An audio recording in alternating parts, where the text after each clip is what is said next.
mais totalement. On y est en cours. Moi, aujourd'hui, j'ai un cabinet qui s'appelle Graduate, qui fait du conseil RH sur le thème de la formation.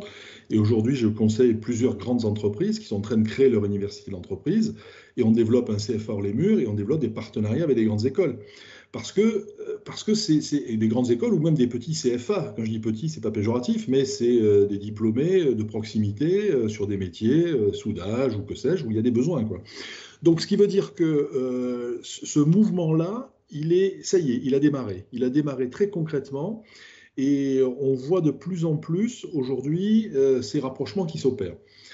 Je suis également en contact, et on voit bien aussi que, je reviens sur un détail qui peut être très technique, c'est que les écoles, dans le cadre de leur accréditation, une école d'ingénieur par exemple, pour avoir l'accréditation CTI, lors du prochain renouvellement, il faut que les formations, les parcours soient découpés en blocs de compétences. Donc, ce qui est une imposition, Ce qui est le cas ministère aussi du dans le Travail, management, hein. exactement, RNCP. Donc, on voit bien ça aussi, que le ministère du Travail impulse aussi cette démarche-là en disant il faut que vos diplômés soient propres à s'intégrer rapidement dans l'entreprise.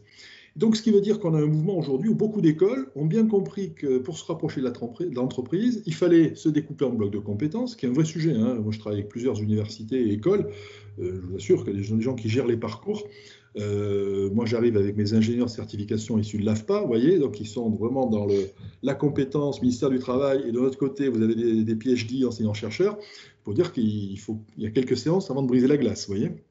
Donc on voit bien ce mouvement de rapprochement des plaques tectoniques qui me paraît extrêmement lourd et impulsé, je vous dis, par les pouvoirs publics, avec la loi 2018, cette histoire de blocs de compétences, de certification, et l'exclusion quelque part des CCI de la sphère éducation, qui traditionnellement était une de leurs prérogatives essentielles.